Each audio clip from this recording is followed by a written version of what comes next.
Commander Emma Foster stood at the bridge of the U.S. Phantom, her eyes fixed on the holographic display, showing thousands of red dots moving through space. Each dot represented a Kracken warship heading straight for humanity's outer colonies. Her hands gripped the command rail tightly as she processed the gravity of the situation. "How long until they reach New Eden?" she asked, her voice steady despite the tension in the room. Lieutenant Robert Hayes looked up from his station, his fingers dancing across the holographic controls. "At their current speed, 36 hours, Commander. The colony has already begun evacuation procedures, but they'll only get about 60% of the civilians out in time." Emma closed her eyes for a moment. New Eden was home to over 3 million people. The math wasn't good.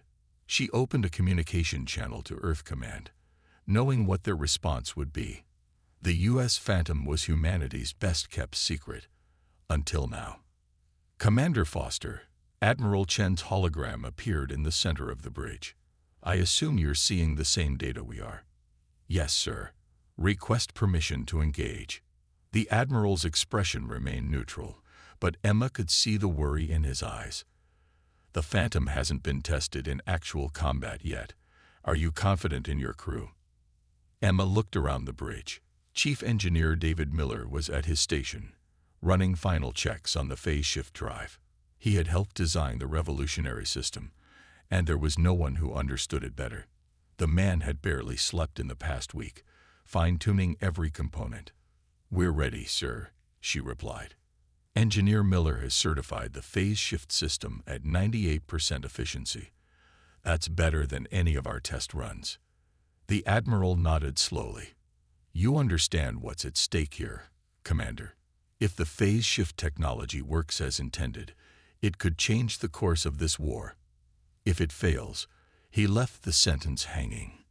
"If it fails, sir, New Eden falls either way. At least this way we have a chance." "Very well. You have authorization to engage. Show these Kracken what humanity is capable of." And Emma, the Admiral's formal tone softened slightly. "Good hunting." A hologram disappeared, leaving the bridge in momentary silence. Emma turned to address her crew. "All hands, this is the commander speaking." Her voice echoed throughout the ship. "In 20 minutes, we'll be making our first combat jump. The Kracken don't know we exist. They don't know what we can do. They think they have humanity figured out, that we're just another species they can bully and conquer through sheer numbers." She paused, letting her words sink in. "Today, we're going to rewrite their understanding of reality. Today, we show them that humanity has moved beyond the normal rules of space warfare." Engineer Miller. David looked up from his station, his tired eyes showing new focus. "Phase shift drive is ready, Commander. All safety protocols are green. We can shift between dimensional phases at your command." "Weapons Officer Martinez, status." John Martinez's voice was eager. "All weapons systems integrated with phase shift protocols, Commander. We can fire in both normal and shifted states." Emma allowed herself a small smile. "Navigation. Plot a course that will put us ahead of the Kracken fleet. We'll let them pass right through us before they know we're there." The bridge crew worked with practiced efficiency, preparing for humanity's first phase shift combat operation. Emma watched as the massive ship powered up, its revolutionary drive humming with energy that seemed to bend the fabric of reality itself. 10 minutes to jump," Hayes announced. "All departments report ready." Emma took her command seat, feeling the weight of history on her shoulders. The U.S. Phantom was about to change everything. The Kracken, with their rigid military doctrine and reliance on overwhelming numbers, had never faced anything like this before. 5 minutes, Hayes continued. "Phase shift drive is spooling up." The lights dimmed slightly as power was diverted to the drive. Emma could feel a slight tingling sensation, the only indication that they were about to slip between the layers of normal space. "Remember your training," she said to her crew. "We've practiced this hundreds of times. The only difference is, this time it counts. This time, we're fighting for New Eden." The ship's AI began the countdown. In less than 5 minutes, the U.S. Phantom would make its first combat jump, and the Kracken would learn that humanity had changed the rules of war forever. Lieutenant Robert Hayes walked through the U.S. Phantom's gleaming corridors, leading a group of wide-eyed junior officers on their final briefing before the mission.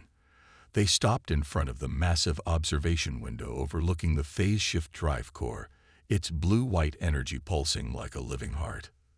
"This," he said, pointing to the core, "is what makes our ship special. It's not just a fancy engine. It's humanity's greatest breakthrough in physics since the discovery of faster-than-light travel." One of the young officers, Sarah Wilson, raised her hand. "Sir, how exactly does the phase shift work?"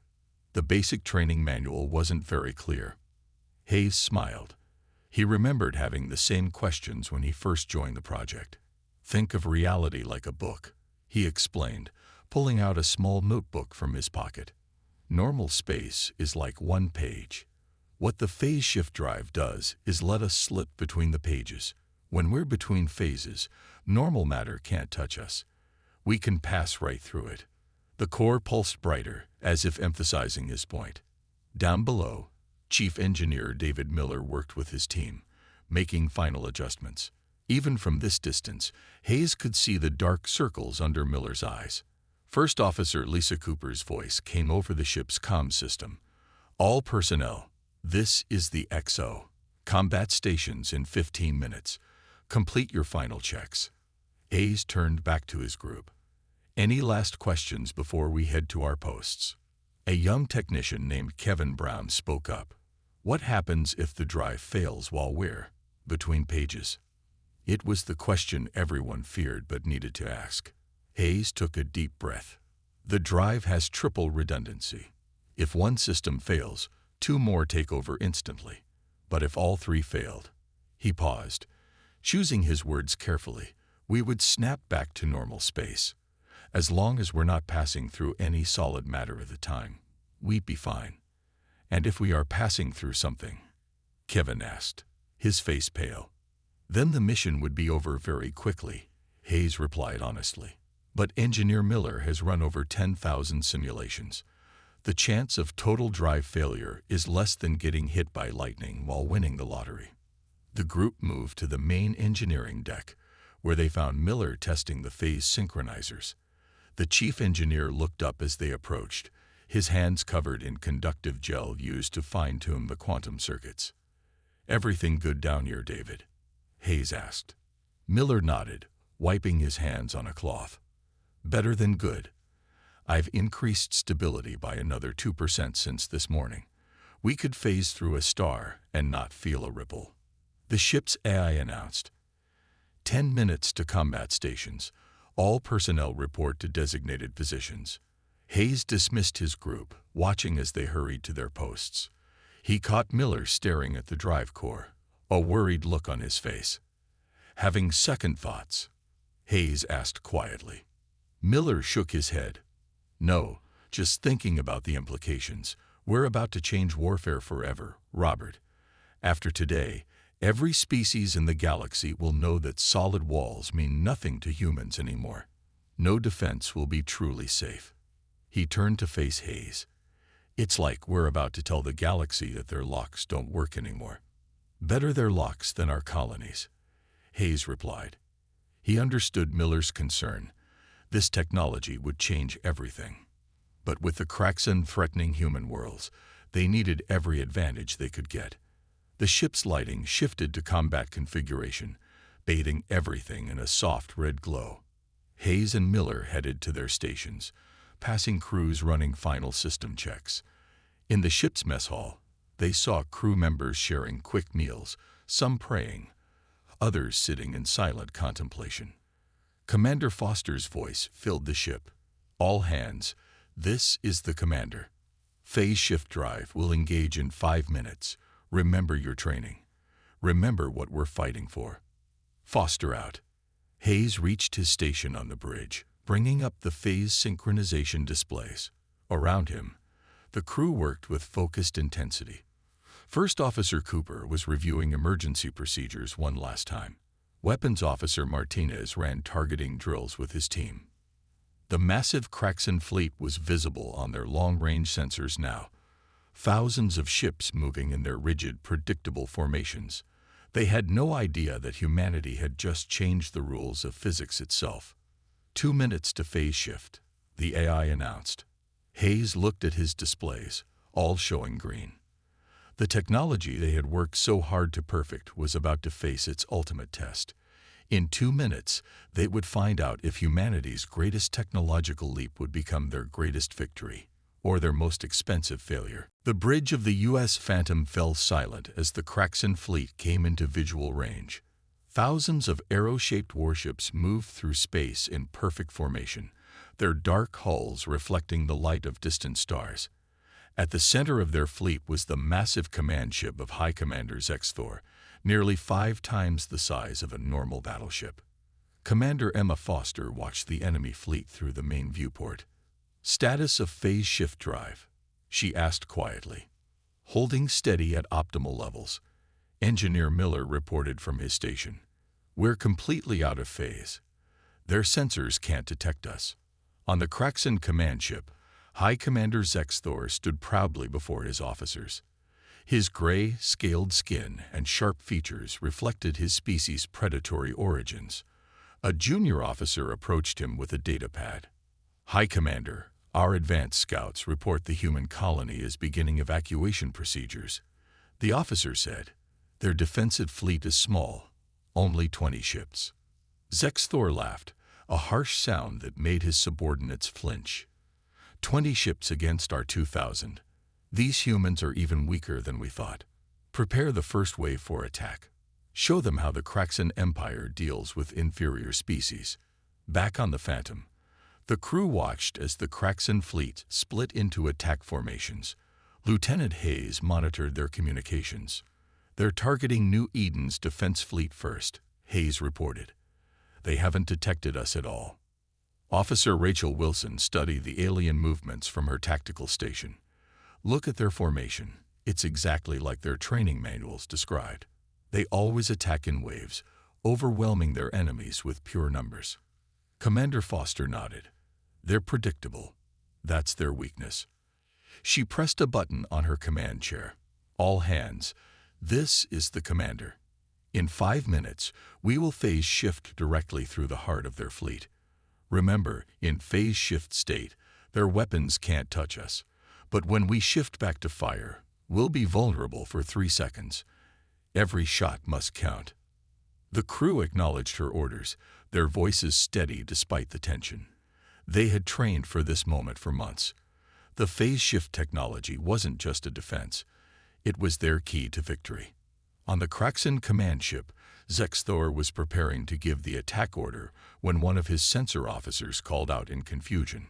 "High Commander, I'm detecting strange energy readings, but they're coming from empty space."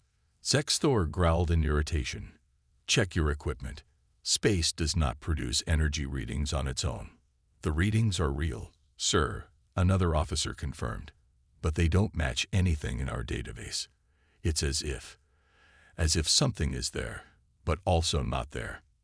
"Impossible," Zexthor snapped. "Nothing can exist and not exist at the same time.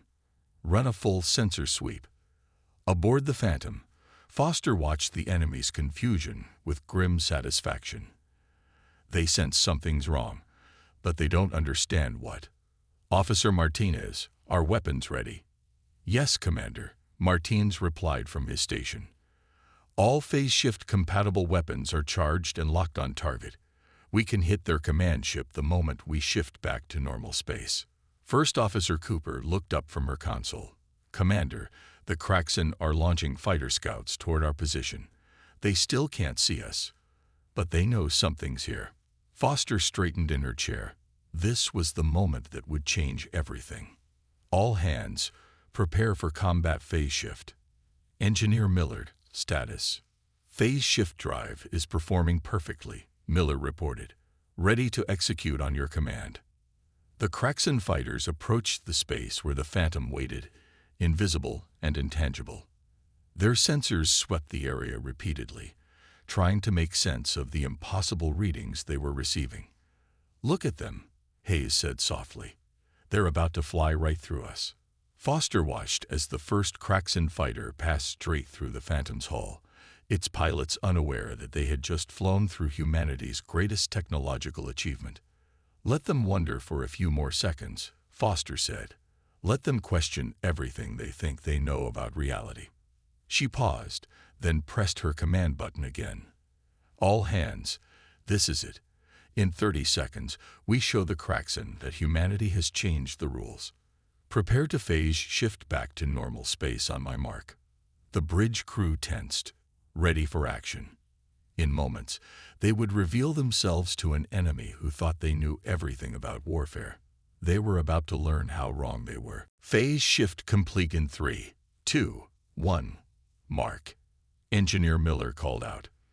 The U.S. Phantom burst into normal space directly inside the Kracken fleet formation. For a split second, there was total silence. The massive human battleship had appeared out of nowhere, its sleek hull gleaming with energy from the phase shift drive. "Fire," Commander Foster ordered. Weapons Officer John Martinez's fingers flew across his console. The Phantom's guns roared to life, each shot precisely targeted at the nearest Kracken ship's critical systems. The aliens had no time to raise their shields. "Direct hits on 5 targets," Martinez reported, his voice tight with concentration. "Enemy ships disabled." On the Kracken command ship, High Commander Zexthor stared in disbelief at the scene unfolding before him. "Impossible. Where did they come from?" "Raise shields. Return fire." The Kracken fleet's guns blazed, filling space with energy beams and plasma torpedoes. But before their attacks could land, the Phantom shifted phases again, becoming ghost-like. Every shot passed harmlessly through the ship. "They're shooting at ghosts," Hayes said with a grim smile, watching the enemy weapons pass through them. "Shifting back to normal space in 3 seconds. Targeting solutions ready." The Phantom blinked back into normal space, this time behind another group of Kracken ships. Martinez fired again, his shots finding their marks with deadly accuracy. More enemy ships went dark, their systems fried by the precisely targeted attacks. "Status report," Foster demanded. "Phase shift drive performing at peak efficiency," Miller reported. "We can keep this up all day, Commander." First Officer Cooper tracked their progress on the tactical display. 15 enemy ships disabled. No damage to the Phantom. They haven't landed a single hit. The Kracken fleet was falling into chaos. Their tight formation broke apart as ships tried to evade an enemy they couldn't fight. The Phantom kept shifting in and out of normal space, appearing at impossible angles, firing, and vanishing before the Kracken could respond. "High Commander," a Kracken officer screamed in panic. "They're passing through our shields like they don't exist. Our weapons have no effect." Zexthor slammed his fist on his command chair. "Impossible. Nothing can pass through matter. Nothing can ignore the laws of physics." But the evidence was right before his eyes.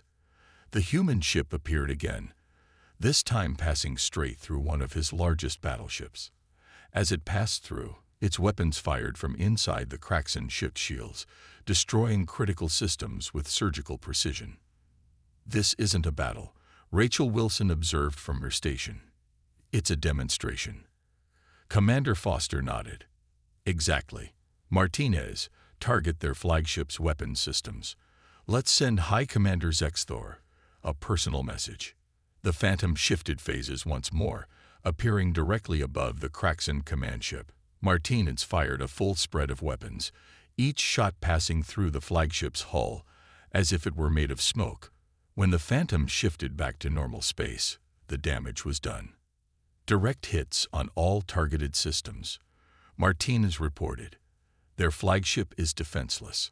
On the Kracken command ship, alarms blared as system after system went dark. Zexthor watched helplessly as the human vessel seemed to mock the very laws of reality, appearing and disappearing at will. "Message from the Phantom being broadcast on all frequencies," Hayes announced. Foster stood from her command chair. This is Commander Foster of the U.S. Phantom. You are witnessing humanity's answer to your aggression. We have surpassed your understanding of physics. Your shields cannot stop us. Your weapons cannot harm us. We can strike anywhere, at any time, without warning. The bridge crew watched as more Kracken ships tried to flee, only to find their engines disabled by precisely targeted shots from the Phantom. Phase shift technology gives us complete superiority, Miller said quietly. They never stood a chance. Martinez looked up from his station. Commander, 35 enemy ships disabled. The rest are breaking formation. They're running. Foster allowed herself a small smile. Let them run. Let them tell others what they saw here today. The galaxy needs to know that humanity is not to be underestimated. The Phantom shifted phases one final time, passing through the heart of the Kracken flagship before emerging on the other side. As they watched, the mighty alien fleet, which had seemed so unstoppable just hours ago, turned and fled, leaving their disabled ships behind. The age of conventional space warfare was over. Humanity had changed the rules forever. High Commander Zexthor sat in his darkened command center, surrounded by panicking officers and flashing emergency lights. The mighty Kracken flagship, pride of their empire, drifted powerless in space. Around them, dozens of other damaged ships floated like dead metal shells. High Science Officer, Zexthor roared. Explain what I just saw. How can a ship pass through solid matter? The science officer, his scales pale with fear, stuttered as he spoke. High Commander, it defies everything we know about physics. Our sensors show readings that cannot exist. It's as if the human ship exists in multiple states of reality at once. On their damaged view screens, they watched the U.S. Phantom phase in and out of existence, continuing to disable the retreating Kracken ships with surgical precision. Report from Battle Group 7. A communications officer called out. Their sensors show the human ship in 3 places at once. It's impossible. Zexthor gripped his command chair so hard his claws left marks in the metal. His entire understanding of warfare, built on centuries of Kracken military doctrine, was crumbling before his eyes. Meanwhile, aboard the Phantom, Rachel Wilson monitored the Kracken communications with growing satisfaction. Commander, you should hear their transmissions. They're completely losing it. Some ships are reporting seeing us even when we're not there. Fear does strange things to the mind. Commander Foster replied. She turned to Engineer Miller. How's the phase shift drive holding up? Miller checked his readings with pride. Better than expected, Commander. The more we use it, the more stable it becomes. We're actually learning new things about the technology during combat. Lieutenant Hayes added from his station, the Kracken fleet is in total disarray. Their formation doctrine is falling apart. No one wants to stay close to other ships in case we appear between them. Foster nodded. This was more than just a military victory. It was a psychological one. First Officer Cooper, what's the status of the remaining enemy fleet? Cooper studied her tactical display. About 60% of their forces are in full retreat. The rest are either disabled or trying to maintain some kind of defensive formation. But they keep breaking ranks every time we phase shift near them. On a disabled Kracken destroyer, a young alien officer recorded a message for his superiors. The humans have mastered ghost technology. Their ship appears inside our shields, inside our hulls. How do we fight an enemy that breaks the laws of reality? How do we defend against something that treats solid matter like empty space? The Phantom phased through another group of Kracken ships, its passage causing their crews to abandon their posts in panic. The sight of a human warship passing through solid metal was too much for many to handle. Another group just surrendered. Martins reported from weapons control. They're powering down their systems voluntarily. Foster watched the tactical display with satisfaction. Send a message to all surrendering ships. Tell them we'll ensure their crews are safely evacuated. The Kracken science officer on the flagship finally gathered enough courage to speak again. High Commander, I believe we must accept that the humans have achieved something beyond our science. They have found a way to exist between the layers of space-time itself. Zexthor's reply was cut off as the Phantom appeared directly in front of his bridge, so close he could see the humans through their viewports. The ship hung there, half-phased, part of it passing through the flagship's hull like a ghost. By the first stars, a bridge officer whispered, "They're not just passing through our ships. They're choosing how much of their ship phases through. They have complete control over it." Engineer Miller confirmed this from his station. "Commander, we're maintaining stable partial phase shift. We can literally sit half in and half out of their ship as long as we want." The psychological effect was devastating. The Kracken crews watched in horror as the human ship defied everything they thought they knew about physical reality. Some ships began powering down without even being attacked, their crews too terrified to continue fighting. "Message from Earth Command," Hayes announced. "They're getting readings from New Eden Colony. The Kracken retreat is confirmed. The colony is safe." Foster stood at her command station, looking out at the scattered remains of the once mighty Kracken fleet. "Send word to all ships in the sector. Today, humanity showed the galaxy that we're not bound by their rules anymore. The age of conventional warfare is over." The U.S. Phantom hung in space, its phase shift drive humming quietly, a testament to humanity's ability to change the very rules of reality itself. High Commander Zexthor stood before the emergency meeting of the Kracken High Council, his proud posture now broken by defeat.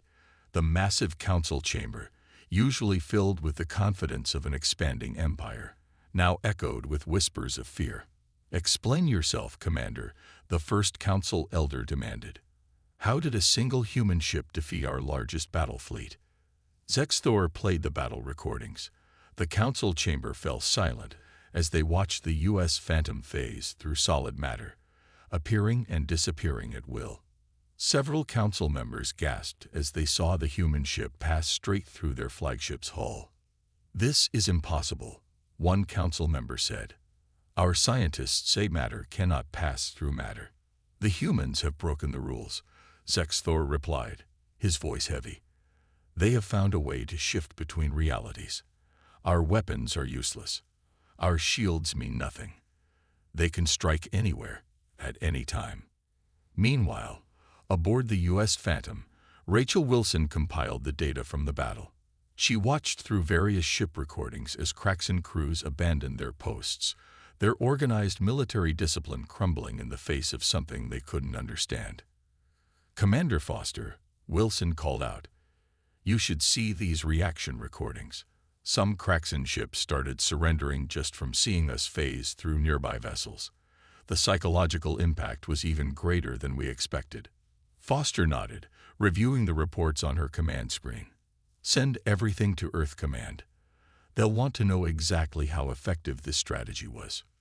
Lieutenant Hayes worked at his communication station, monitoring the explosion of messages across Kracken channels. "The news is spreading fast.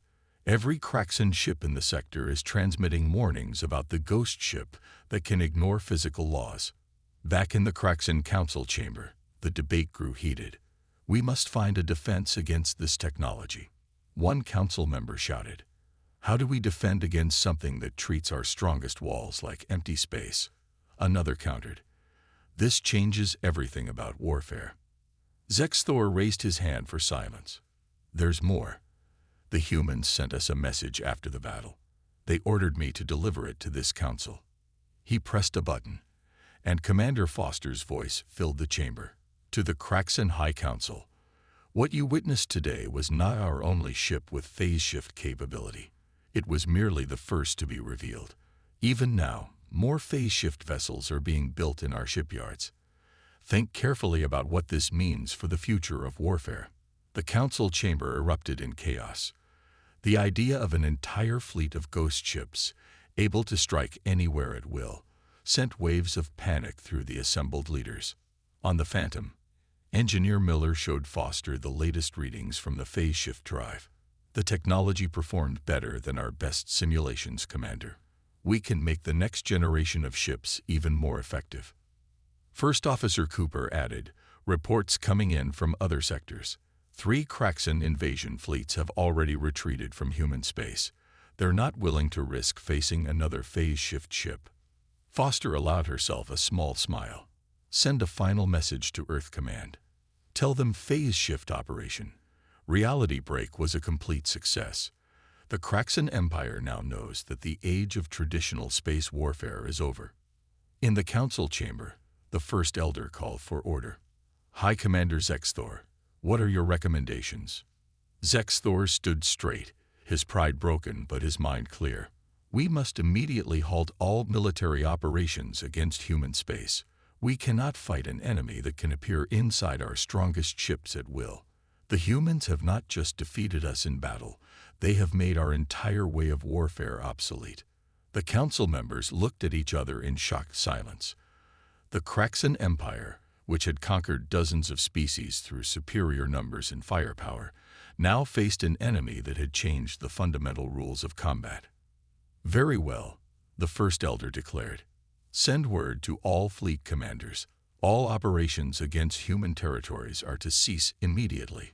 And, he paused, looking at the battle recordings one more time, begin peace negotiations with Earth Command. We must ensure we never face these ghost ships in battle again.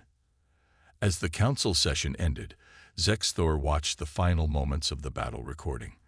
The U.S. Phantom phased through one last Kracken ship before disappearing into the darkness of space, leaving behind a defeated empire and a shattered understanding of reality itself. 1 month after the Battle of New Eden, Commander Emma Foster stood at the observation deck of Earth Command Headquarters. Below her, the sprawling space station buzzed with activity. Engineers and scientists rushed between laboratories, all working to build more phase shift ships. Commander, a voice called. She turned to see Lieutenant Hayes approaching with a datapad. The latest reports from across the galaxy just came in. You're going to want to see this. Foster took the pad, reading through the information with growing satisfaction.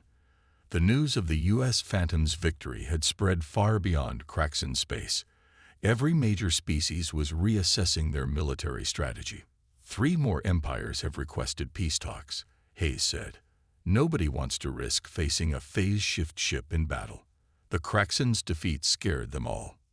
In his engineering lab aboard the Phantom, David Miller worked with a team of scientists, studying the battle data. The phase shift drive sat partially disassembled on his workbench, its secrets slowly revealing themselves. The technology performed even better than designed, he explained to a group of wide-eyed engineers. Each time we shifted phases, the drive became more stable. It's like the ship learned how to move between realities more smoothly. First Officer Lisa Cooper entered the lab, carrying new orders.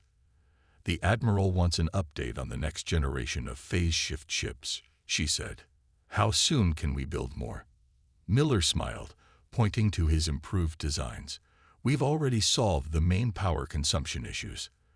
The next ships will be able to stay phase shifted twice as long. And we found a way to make the transition even smoother. Meanwhile, in a distant part of the galaxy, a group of alien military leaders met in secret. They watched recordings of the battle, trying to understand what they had witnessed. The humans have changed everything, one leader said. Our mighty fleets, our strongest shields, our thickest armor, all useless against their ghost ships. Perhaps, another suggested, it is time to reconsider our approach to human space. They have proven themselves far more advanced than we imagined. Back on Earth, Admiral Chen held a press conference. Reporters from across human space gathered to hear the official statement about the new technology. The U.S. Phantom's success marks the beginning of a new era, he announced. Phase shift technology has made traditional space warfare obsolete, but more importantly, it has brought us something even more valuable: peace. In her quarters aboard the Phantom, Rachel Wilson finished her official report on the psychological impact of the battle. Her findings were clear. The sight of a ship passing through solid matter had broken the enemy's will to fight more effectively than any weapon. The Kracken weren't just defeated militarily, she wrote. Their entire understanding of reality was shattered. How do you fight an enemy that can ignore the basic laws of physics? Commander Foster walked through the halls of her ship, now docked for upgrades. Crew members saluted as she passed, pride evident in their faces. They had changed the course of human history. She found John Martinez in the weapons room, teaching new recruits about phase shift combat techniques. Remember, he told them, we don't need to destroy enemy ships anymore. We can disable them without casualties. That's the real power of this technology. In the final section of her report, Foster wrote, "The success of phase shift operation. Reality break goes beyond military victory. We have shown the galaxy that humanity's greatest strength isn't our weapons or our ships. It's our ability to think beyond what others believe possible. We didn't just win a battle. We changed the rules of war itself." The U.S. Phantom floated in its dock, its phase shift drive quiet but ready. Engineers swarmed around it, studying every detail, preparing to build more ships like it. But they all knew this ship would always be special, the one that showed the galaxy that humans could do the impossible. As Foster prepared to lead the Phantom on its next mission, she received one final report. The Kracken Empire had officially signed a peace treaty with Earth. Other species were quickly following suit. The age of large-scale space warfare was over, ended not by superior firepower, but by humanity's ability to change reality itself. The stars shone brightly outside her viewport, and somewhere out there, alien civilizations looked toward human space with new respect and fear. They had learned an important lesson. Never underestimate humanity's ability to rewrite the rules of the universe.